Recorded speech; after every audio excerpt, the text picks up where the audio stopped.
Fire Chief for the City of Faribault. It's Fire Prevention Week, Chief, and we appreciate you coming on the airwaves today. Good. Happy to be here. Thank you. You have an open house, or is that last weekend? We had it Saturday. How'd that go? Great. We had awesome weather.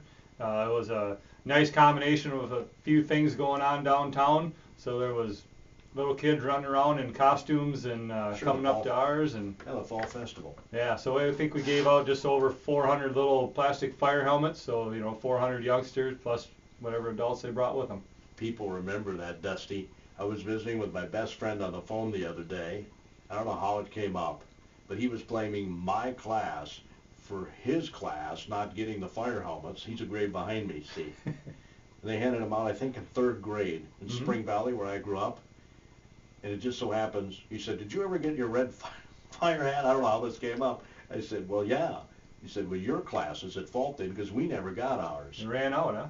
I mean, we're in our 50s now. Let it go, right? You know what I'm saying? Hey, you come up, we have like 4 left. So I'll get you one and you can take it to them. Of course, it'll say Faribault on it. Yeah, that's right. Not Spring Valley. Nope. You could use a Sharpie, though, and change that. Aha. Anyway, it is a pretty neat thing. And, of course, the bottom line is teaching some good fire safety tips to the kids. Yeah, we found that, sometimes telling adults the right thing to do doesn't always sink in right away, but when you tell their children and they come home and they either bother them or say it enough, it's a good way to get through to everybody. And then it's like the seatbelt thing. Someday it'll just be commonplace because that's all they knew. They were taught when they were young. So, and we're seeing that in the fire service. There's less and less fires, which is a great thing. And I think a lot of it goes to education. Well, here's what would happen. We'll see what you think of this idea. If you made vehicles so that they wouldn't start if the seatbelt wasn't buckled, you would never have anybody driving without their seatbelt again. Yeah, it sounds good in theory, but we are human beings and we are great at getting around engineered solutions, if you will. You don't think that would be a fix, huh? No, it sounds good, but somebody would figure out a way around it. But it's a good start. They used to have that. Remember the old Ford cars that you shut the door and the seatbelt would go around you automatically? Yeah, well, I do remember that. Well, they tried it. It didn't work. You shouldn't have to lobby and plead and beg people to keep themselves safe. It should be, common sense, and it should just be something that we think of all the time, but we know it's not. Well, and I had a person tell me, "Well, why would I need my seatbelt? I got airbags." And I said, "You still gotta buckle your seatbelt." They do 2 different things. They do. Anyway, we're here to talk about fire safety. Ironically, during this fire safety week, there have been a lot of fires. Last Saturday, there was that tragedy up in North Minneapolis, not too far from where our program director John Anderson lives, where 3 young people lost their lives, all under the age of 7. Fire broke out around midnight. We had a barn fire near Plainview, early morning hours of Tuesday. 30 cows were killed in that barn fire. Thank heavens there was no human tragedy there. There was a house fire in Byron Wednesday morning, about 3:30 in the morning. The fire breaks out, starts on the deck. The fire officials in Byron say the family had an escape plan. They executed it perfectly, and that's how they were all safe. Those are great stories. Unfortunately, you hear more of the contrary to, like the ones up in Minneapolis where they did not get out. But an escape plan is very important. That's what, at kindergarten and 3rd graders, we go to them. This week we were going to a school every day, and we teach that stuff. And having an escape plan is great, but you have to have smoke detectors to wake you up to execute that escape plan. And then there was a combine fire this week too, so. Yeah, Northfield Fire had a combine fire. So yeah, it's that time of the year. It's drying out. There's a lot of activities going on, so we're going to have that kind of stuff. But really want to dwell on the smoke detector and the early warning that we need to give ourselves and our families so that we can get out. All right, we're going to talk more about that with Dusty when AM Minnesota continues. So I'll have some more fire safety tips. Dusty Dienst, the fire chief, in studio today. Give us some fire safety tips. We outlined some of the fires that have happened just in this week, Dusty, during this fire prevention week, which is kind of eerie. Well, yeah, ironic, but it's a reminder to all of us that even though fires are becoming less and less in the world, which is a wonderful thing, they're still a problem. They still happen. We're going to talk about fire alarms, and the like in a moment, but I just wanted to touch on the combine fire that happened earlier this week. Jerry and I were talking about this. I think I talked to you earlier about combines and asked if the older combines, you tend to see more fires in those than the newer ones. In the past we have, but of course, it's kind of like barns sometimes. A lot of those are no longer being used, or they've had their fires, or they've broken down. So anytime you have the working parts and the dry materials and farmers are going wide open right now, and nothing gets to rest a whole lot, so you get a hot bearing and all that. I think that was probably bean dust. I'm not sure if they're after corn on that one, right. But they get in by some hot bearings, and now you have a little fire with dust and all that stuff that's all over on those combines. And the combines are just bigger and bigger all the time, but the extinguishers are the same small size. Yeah, there's not a extinguisher that's going to put out an entire combine fire. And I heard this call come in, it was fully engulfed, so it was beyond extinguisher. Of course, they all do start small, but it depends on where the fire starts, if you can even get an extinguisher in there, or you want to put yourself at risk doing that. But yeah, well, that grain dust is explosive. yeah, it can be in the right atmosphere, and it's dry. We all know it's very dry out there. So just get away, right, and call you guys. Yep. Just get away. Don't put yourself at risk. And even some combine fires, we have 1,000 gallons of water on our pumpers, and that might not even be enough. Yeah, isn't that something? Sounds very interesting. Let's see, what else did I want to touch on? The tragedy in Minneapolis, where they were using the oven as a heating source. A fire marshal came out and said, please don't do that. Yeah, it is something that we see, I won't say a lot, but we do see it, even in Faribault. The furnace breaks down, and it's cold that night. Now, it hasn't been real cold yet, so right. But it doesn't matter when you leave that open. There's a couple problems with that. The obvious risk of fire, but you also have an unvented heater there, so you also are producing CO, carbon monoxide, that is going into your home also. So there's a couple real good reasons not to do that. That appliance is not made to heat your home. That's to cook your food, and don't use it for anything other than cooking your food. Yeah, that's the bottom line there. How about the space heaters? Yeah, space heaters are because of UL, Underwriters Laboratory. If you do buy a space heater, which we all have them, when you buy them, make sure that they have that UL sticker on them. And a lot of them have a lot of safety built into them, like tip over sensors. If you tip them over, if they get too hot, they shut themselves off.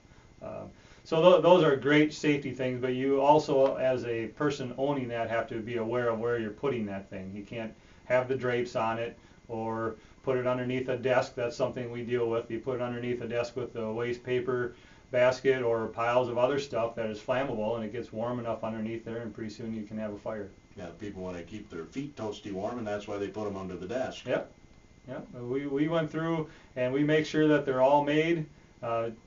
We have a lot of rules in this country that allow us to have these things for luxury and keep us comfortable, and the rules say that these appliances have to have certain safety devices on them, so we're lucky that way. So most of them are already set up and UL listed, but that's a big thing, having that UL listed. Make sure when you buy something, a fan, any kind of electronic, any appliance, make sure it's UL listed. I didn't think you could buy something that wasn't UL listed. I would tend to agree with you, but I think there's still some stuff out there. Oh, okay. And is there any, the bigger space heaters better than the little mini space heaters, or does it matter? Not really. A bigger one is made for a bigger space, so if you put a little one in there, it's going to have to work harder, so there's different things you can look at. You have to buy it and make sure what you buy is for the application that you want it for. Don't buy something and try to make it do something it was never designed to do. That's when you can have problems. We were going to touch on the smoke alarms. I think in our visits in the past, you've recommended the wired ones, right? Yeah, having them interconnected is really important. Now, it's not always practical, and it can be fairly expensive to get that if you don't have them interconnected now. But that is the plan A, if you will, for smoke detectors, is to have one in each sleeping area, because like we're hearing in most of these tragedies of people dying are fires at night when you're sleeping. You don't smell the smoke and you sleep right through it.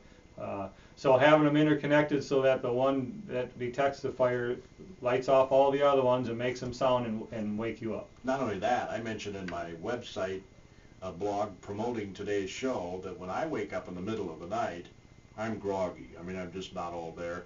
Of course, as I noted on the website post, most people think I'm not all there anyway. But seriously, though, when you wake up in the middle of the night, your senses, but you mentioned the smell, I mean, you're just not all there. Right, and that kind of leads into a startling number that I read about a couple weeks ago. Because of the way things are made nowadays, synthetics, the carpets, the furniture, and the bedding and that kind of stuff. A fire 30 years ago, you would have a roughly 14 minutes to get out of your house, which most people can do. Get out of your home in 14 minutes, real easy. That's a long time. Yes. And even in the middle of the night, you're groggy and you're slow. And you might not get up right away when you first hear that thing, but still 14 minutes was a fairly good amount of time to get out. That same fire nowadays, with the way things are made, you have 3 minutes to get out before you're adversely affected by the smoke. Why the difference? Synthetics, natural cotton natural fibers and things that we used to make things out of don't put out as toxic as smoke as synthetics do. Wow. So having smoke detectors that actually work, they have to work. Having a couple different kinds, they do make two different kinds. There's photoelectric and ionized, I always have a hard time saying this, ionization smoke detectors. They look for two different kinds of fires. One looks for, the photoelectric looks for more of a smoldering fire, which is the one that we really worry about because that's the synthetics and it Sure. doesn't have a big flame and look real impressive, but that's the one that'll really get you. The ionization smoke detector is more of the flaming fire. So having those intermixed in your home is really the best. Having both kinds of detectors and having them interconnected is the best protection that you can have for you and your family. Well, that's some new advice. I had not heard that before. Yeah, they've been around for a while, and we try not to dwell so much on confusing people. Any smoke detector is better than no smoke detector. Right. But if you really want to get right down to what's the best protection, there's two different kinds. They can be interconnected. But if you can't interconnect them, having one in each sleeping area right outside the doors in the hallways is a must. When you get them interconnected, new construction, is it required now by code Yes. that you interconnect all your smoke detectors? Has been probably for a good 20 years since I've been an electrician, and I've never wired a house that we haven't interconnected smoke detectors. As it should be. Yes. As you noted. Yeah. But it can be spendy if I don't have that in my house. It was built in 1953. So if I wanted to go back in and do that now, can you give me a rough estimate on what it would cost? There's a lot of variables, how many floors a home is, but a small house. Yeah, you're gonna have to hire an electrician to come in. He's got to get a power source, which really isn't all that tough to do. But then you're gonna have that conduit, we call it wire mold, that's gonna run from each one. Because or if you have a rambler like yourself, you can Right. get in the attic and drop wires around. So it's not impossible. I've done it on quite a few homes over my life. It's been Well, I should look into that because it would be good for the resale value too, wouldn't it? Yep, it sure is. It's people that are fire safety is becoming more and more out there. We hear about it and we're getting better at it, and people do look at safety systems in homes that they're buying. Home sprinklers are getting more popular. All those things are. It takes some time to get people convinced to do that stuff, but over time we'll get there. Now, unfortunately, it usually takes a tragedy to convince people. Unfortunately. Dusty Dienst is Faribault's fire chief. He's with us during Fire Prevention Week this week. Every week should be Fire Prevention Week, Dusty. It is at the fire station. Well, Yep. yeah, I'm sure it is. Yeah, it should. We always should be thinking about fire prevention and keeping our family safe. For sure. Have anything else you want? Fire extinguishers in the kitchen. Is that a good idea? Not in the kitchen. That's where we see them a lot. You don't want to put your fire extinguisher where you're probably going to have a fire, because cooking fires are the #1 cause of residential home Right. fires So where do in I the put it? country. You want to put them by an exit. So you want to put it. So your first thought when you see a fire burning is that you should head out. On the way out of the building, you might think that was just a garbage can, or that was just a little fire, and then you can grab that extinguisher, and if you think it's possible and it's safe to do so, you can go back in. But if you have that extinguisher in the kitchen, if it's too close to the fire, the heat and smoke's going to keep you from getting it anyway. That's true. If you have to go past the heat and smoke, say it's on the oven, to get to your extinguisher, and now you get trapped in there, now you're in a world of hurt. So isn't that funny? See, I used to keep my extinguisher right next to my stove. yeah, I don't do that anymore. that's the last place to put it. That's where I used to keep it, and I would venture to guess a lot of people do. Yep. Put it by a door, because you can even, on your way out, you grab it and you start heading back in. The fire is not between you and the door. You start heading back in with all the intention in the world to put that fire out, but the smoke doesn't allow you to do that. You can just turn around and walk out and let us come and do it. Yeah. Most of the time, is it a grease fire? It can be grease fires. It can be the biggest problem with kitchen and cooking fires is not paying attention to what you're cooking. So you'll see, you had something in the pot and it's been going for so long, you forgot about it, or it went to the neighbors, and you come back and now it's all boiled out and it's dry in the pan. And yep, pans will burn, but the stuff in the pan will burn and put off a lot of smoke. So we see probably more of that than we see of grease fires. It was just not paying attention, and now the food is hockey pucked, I will call it, burnt to a crisp, and it's putting out a lot of smoke. Yeah. I won't say Confucius say, I'll say fire chiefs say, don't go to neighbors when cooking. Pay attention. Yep. When you're cooking, and when you then have the neighbors come over and eat and talk to them then. That's a very good idea. Invite the neighbors over if you want to converse with the neighbors and have them join you in your meal. Yes. Vehicle fires. You see a lot of them? A fair amount of them, yeah. It's always amazed me. You think of fires and you think of wood and grass and materials like that. It's amazing how big of a fire you can have in a vehicle or on a vehicle. You get those things hot enough, and about everything in the world, if it gets hot enough, will burn, other than sheetrock. So you see them less than we used to. Again, I think we're getting better. Sure. At once we have a fire, they do some research and to figure out why that fire happened and try to engineer that out of them. But we still get them a fair amount. You have a tip line, people, for arsonists and that sort of thing? We do. We don't. We have. It's a state tip line, and I don't have that with me right Sure. now. But there is a tip line to call if you have issues.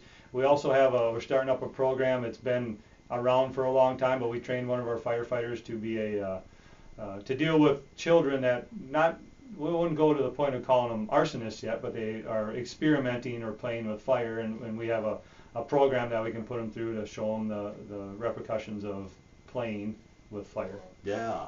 I was mentioning earlier this week that when I was a kid, I started my wastebasket on fire. Yeah, I was playing with matches, and boy, did I get chewed out. I think a lot of people, one shape or form, played with fire when they were young. Well, I was going to ask you, because you're the fire chief, did you do that? Do I have to answer that? Yes, I did do that. If my mother was here to tell you, she would give you the story, but we'll spare you the story. No, I know that, and it's same here. But and rightfully so, I got more than just a talking to, if you know what I'm saying. Yes. Never played with matches again after that. Me neither. So I had to learn my lesson that way. But they pointed out that the wastebasket's next to the dresser, which is next to the bed. Yep. You could have burnt the house down and killed all your siblings and your parents and everybody, including yourself. That's worst case scenario, but that's, like I like to tell kids and everybody, all fires start small. This is, on TV they always show, and on news you always see the big fire. Right. But that thing started small somewhere, wherever it started. It was a small fire at one time. Let's talk about plans, escape plans. What do I need in it? It doesn't have to be a complicated thing, right? Nope, they're real simple, and the simpler the better. You just need to know 2 ways out of every room that you're sleeping in. So not every room that you are in has to have 2 ways out, but every room that you sleep in has to have 2 ways out. And typically that's a door and a window. Yep. Yeah. So, but it can be 2 different doors. It's not as good because that door may go to the same hallway that's full of smoke, but it does qualify as 2 ways out. So having 2 ways out, another thing that we really want as a fire department, and I think as parents we'd want this too, is to make sure you have a meeting place so that when you all do get out, that you all go to that meeting place, because we always have the story of little Johnny, if you will, that got out, but he didn't go to the meeting place, so the parents and the fire department are going to assume that he's still in that building. Yeah. And we're going to go in there crawling around looking for him, and he might be back on the swing set, or that's extreme. But it's very important. That's one of the first things we do when we get there as a fire department is go to where we see people and find out if everybody's out of the house. If it's a different animal, if you will, of how we operate at that fire, if there's people in it or if there isn't people in it. Because the most important thing in any structure are people. And once that is out, it's everybody can take a little sigh of relief knowing that there's no lives at stake here, and we don't have to go to the extremes with our safety to save somebody's life that's not in there. We can fight the fire safely, but we won't put ourselves in such a position that we would hurt a firefighter when there's no life to be saved there. Yeah. Well, at Byron Fire, I mentioned to you, the fire officials in Byron said they had a plan. I think this broke out at 3:30 in the morning. They executed the plan perfectly. They got outside, they went to the meeting place they were supposed to, and that's how it's supposed to work. And it does work when it needs to, and thankfully a lot of us don't have to execute our emergency plan or our exit plan, but you need to have one, and you need to communicate it, and you need to practice it, because it's easy to do when you're all sitting around watching TV and get up and just walk out, but like you said earlier, waking up in the middle of the night and remembering to do this stuff is not that easy. And that's probably when you have the majority of the fires is overnight. That's when you have the majority of the fires that get to the point where you need an exit plan. I mean, if you're sitting there watching TV and you have something go on, you smell the smoke way before it's a rip-roaring fire in another room. So yeah, it's when you're sleeping and you're not paying attention to everything that's around you because you're sleeping. That's what you do at night. Yeah. Again, Dusty Dienst is the fire chief for the city of Faribault, and I'm sure you're willing to come out and help people put together these escape plans, aren't you? Oh, sure. Yep, we would gladly meet you at your home, and they are that simple, but if you want help, we surely can come out there, and it doesn't take long. We look at your home and say, here's what you would do, here's where I would meet, and a meeting place isn't a set in stone. Everybody doesn't have a mailbox or a tree in the front yard like we talked about, but we just want it to be somewhere that we can see as a fire department when we roll up, and we see the family standing in the front yard somewhere, or where we can see them. Or that's a great the feeling. Street. Yep, it could be. Yep, getting away. It's a good feeling when you pull up and you see everybody's out. That's a great feeling as a firefighter, and as a parent to know that your whole family is out. That's the number one thing. Definitely, no question about that. So again, you can contact the Faribault Fire Department at, refresh my memory on the phone number, 334-8773. Boy, you are something, that's right. You got a good memory. I wouldn't go that far, but that's the number, 334. I've dialed it many times over the years, Dusty. Yes. 334-8773 is the fire department phone number. Is that the number they should call? Yes. Yep. I mean, if it's a fire, 911. Correct. But if you have questions, or you'd like to have the chief or somebody from the department come out and help you with an escape plan, 334-8773 is the phone number. Your firefighters' memorial service, you held that for 9/11? Yeah. Yep, we've had that ever since those attacks happened. How'd that go this year? Good. We have people that look forward and hope that we have that. If we don't get a hold of them or they don't see anything, they're calling, are you going to do that? And we also expanded it last year and this year to elementary schools. Last year was Roosevelt, this year was Lincoln, because some of us were around during that, but these elementary kids were not. So it's important for us to make them aware of those events. So then you go to the school, or they come to the No, event? we go to the school. And repeat the event, you're saying? Yep. Yep, they all have a flag, so we stand by the flag, and we answer questions, and we kind of tell what it was all about, and it's not to say that the teachers don't, but it maybe gets little minds rolling, and hopefully they ask adults or teachers what was going on here, what more. It's a little tough with young people because you don't want to dwell on the tragedy, but you do. You don't want to be detailed and tell them all this stuff that happened, but they need to be aware, because that's a big part of our history. Yeah, well, and awareness is good. Yes, correct. It can help stop anything to repeat itself if you have a knowledge of what happened in the past. That's right. And the whole see something, say something is something that we want to get out there. You see something that doesn't look right, say something to somebody else. Definitely. Again, Monday, Don Shelby will be joining us along with Mr. Kettering from the Shattuck St. Mary's, the Fessler Lamper Performing Arts Series, an evening with Mark Twain on Thursday, October 15th. Tickets, by the way, are $22 for adults, $12 for students. Dick will give us more details on how you can get those tickets.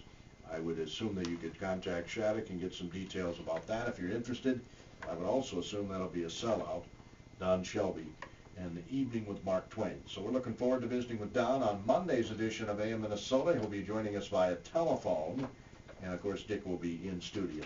Thanks, Dusty, for taking time out of your busy schedule. I got one more thing I'd like to get out there. I told Sheriff Troy Dunn that I would do this, Okay. so hopefully he's listening. But those of you that are on the Everbridge emergency notification system, on October 1 we switched over to a new platform, if you will, on the system, which means we did some upgrades to the system and it's better, but that also means that you need to go into your account and upgrade it.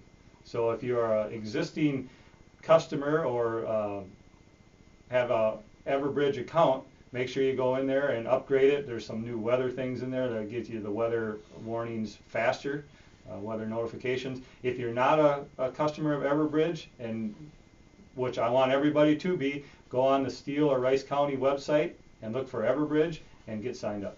Okay, hear that? Get signed up for Everbridge. Thanks again, Dusty. Thank you. That concludes today's edition of AM Minnesota on KDHL AM in Faribault, Minnesota.